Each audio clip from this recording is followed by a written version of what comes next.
Moi déjà j'ai fait un bac donc S à l'époque qui n'avait absolument rien à voir avec tout ce qui est communication, marketing, même école de commerce. Et c'est vrai que c'était quelque chose de totalement nouveau pour moi puisque je n'y connaissais absolument rien. La communication c'est peut-être ce qui m'attirait un peu le plus. Et je me souviens que tu m'avais dit que je pouvais prendre un master dans la communication mais que c'était bien d'avoir un bagage supplémentaire pour plus tard. Et j'ai choisi donc le bachelor web marketing. Comme ça, je me suis dit, je fais mon bachelor plus orienté market et je pourrais faire mon master justement plus orienté communication, donc c'est ce que je vais faire.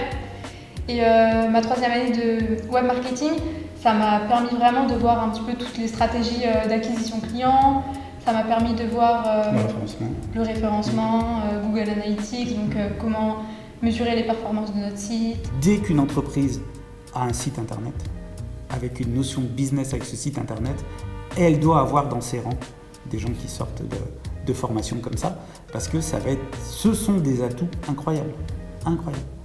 Il y a 15 ans, il n'y avait que les grosses entreprises qui avaient des services de market ou de com.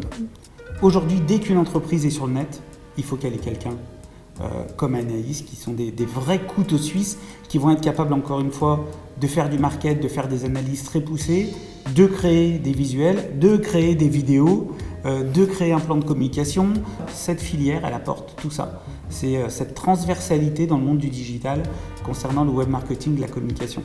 C'est vrai que rien qu'en troisième année, quand on regarde les offres d'alternance, même dans la communication, on nous demande de plus en plus d'avoir également des compétences à côté. Par exemple, rien qu'en montage vidéo, on peut nous demander des compétences en marketing. Et dès là, on voit l'importance en fait que c'est d'avoir plusieurs compétences dans différents domaines.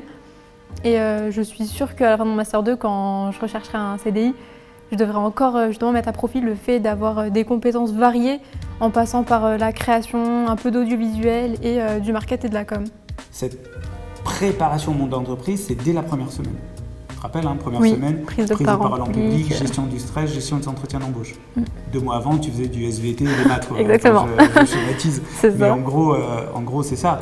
Donc certains étudiants sont un peu choqués par ça, mais tout de suite, ils se mettent dans le bain du monde de l'entreprise. Voilà. Et on attaque les projets très vite. Et voilà, l'idée, c'est vraiment d'opérer cette cassure avec le lycée. C'est vrai que c'est super différent du lycée où on est là à écrire pendant 1 heure de cours tout ce que le prof est en train de nous dicter.